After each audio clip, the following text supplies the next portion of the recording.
Happy belated Memorial Day. I know I'm a little late on that, but welcome back to Diabetic Fit Files, where we decode the science, the history, and the art of limb salvage.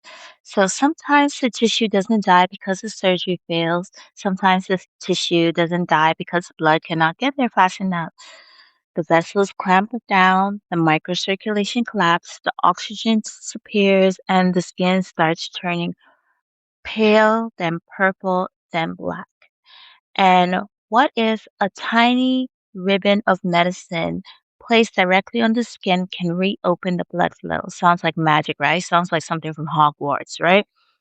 But today's episode is about one of the most fascinating rescue tools in wound care and reconstructive surgery. Forgive me, and that is nitroglycerin paste. Because I know I didn't talk about it, but we talked about it a little bit in the skin flap episode. So let's get down to the nitty gritty about this beautiful medicine, nitroglycerin paste. So nitroglycerin paste is topical vasodilator. So it contains nitroglycerin, which is also called glycerol nitrinate, okay, GNT, and when applied to the skin, it releases nitric oxide. And what does nitric oxide do? Causes the blood vessels to relax and dilate. So the result will be increased blood flow, improved perfusion, reduced vascular spasms.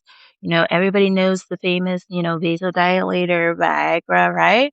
So it's like, mm, no, I don't want to say the analogy, but whatever. So, in wound care and flap surgery, nitroglycerin paste is sometimes used to improve marginal perfusion, rescue ischemic tissue, treat vasospasms, and enhance microcirculation. And it's essentially an attempt to reopen the highway before the tissue dies. So, I always like to give a little bit of the history of whatever we're talking about because it actually began with a bang, a little explosive. So, Ascano Sobrero, he is the person who first synthesized nitroglycerin, the compound, okay? First synthesized in 1847 by Ascano. I'm sorry if I mispronounced it. Ascanio. Ascanio. I'm going to spell it Ascanio. Sobrero. Sobrero. Sobrero. Okay, that's how I sounded out. Okay, Sobrero.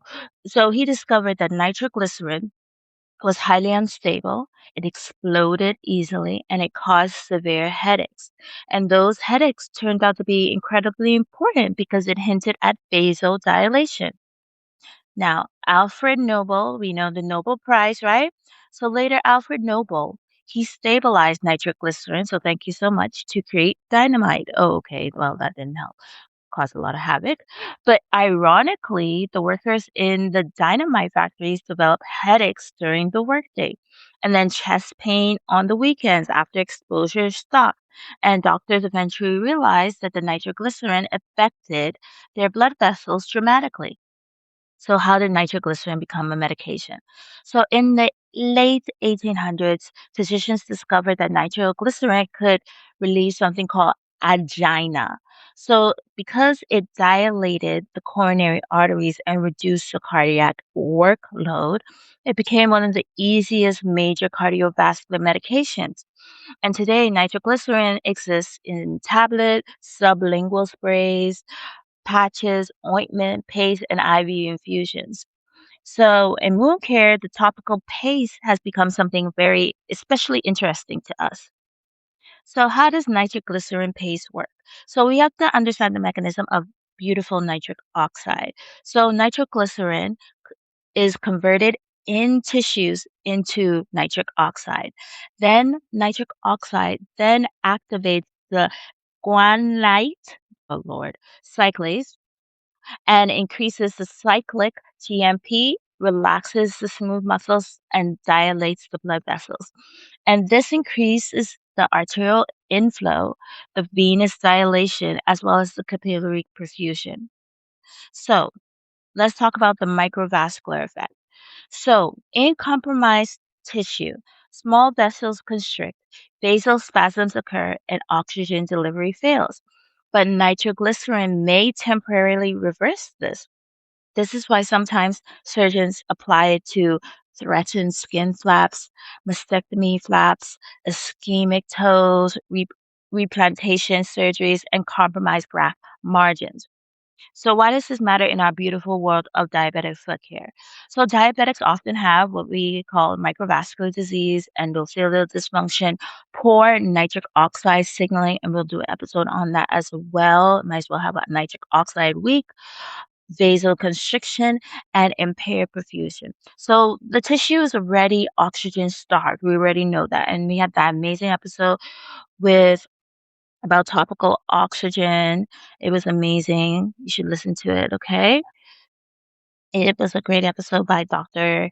Matthew Garafalas. So he's amazing. One thing I've noticed is a little thing. It seems like the VA puts out some really great wound care limb salvage physicians. So Dr. Garafalas was from the VA.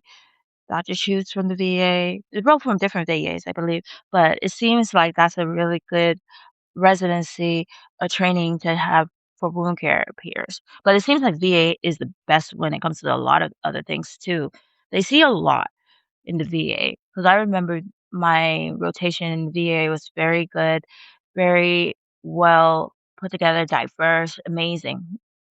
So on a side note, let me just get back to the episode. So the tissue is already oxygen starved. So if the surgery adds swelling, tension, pressure, vasospasms, the flap may begin to fail.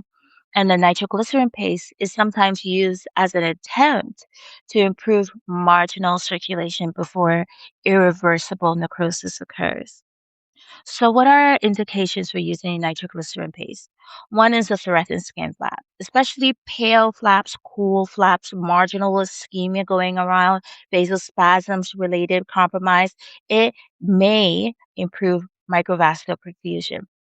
Now, when it comes to venous congestion, this is in select cases. So, some clinicians use it cautionally to improve the vascular flow dynamics through venous congestion, often requires pressure relief, drainage, and surgical correction. So, the pace alone cannot fix venous congestion. Absolutely not. Now, for digital ischemia, including our ischemic toes, our vasospastic disorders, and our small vessel compromise, so you can use nitroglycerin for that. And then Raynaud's phenomenon, okay? Raynaud's phenomenon can help reduce those vasospasm episodes. Another one is our extravasation injury, so especially used for vasopressor infiltration injuries or peripheral ischemia. And then they also sometimes use it for nipple or mastectomy flap salvages. Plastic surgery literature has explored topical nitroglycerin for improving flap survival. So, how does it work? Nitroglycerin acts relatively quick. So, it effects begin within minutes to an hour, okay? But what I've seen is with more within minutes for me.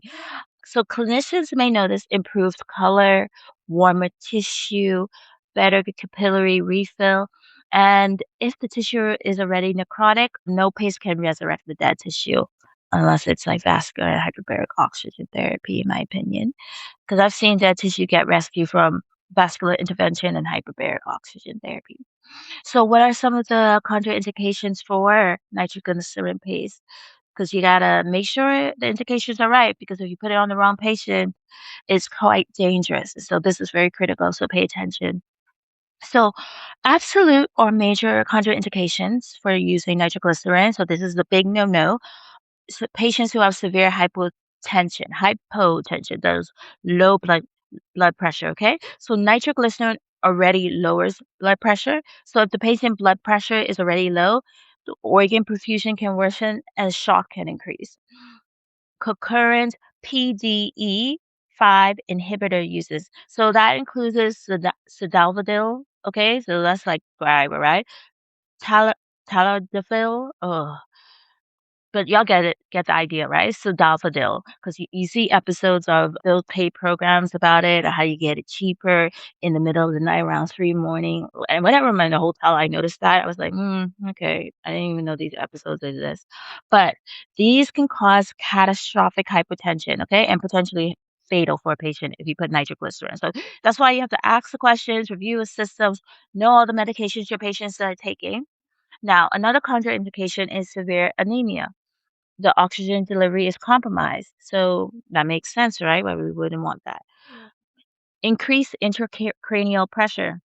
So remember the patients had headaches, right? Well, they weren't patients. They were people who were handling nitroglycerin, right? In the history segment of this. But the increased intracranial pressure, right? Nitroglycerin may worsen the cerebral vasodilation. That's what the people noticed when they were handling it. They were having headaches and then chest pain, right?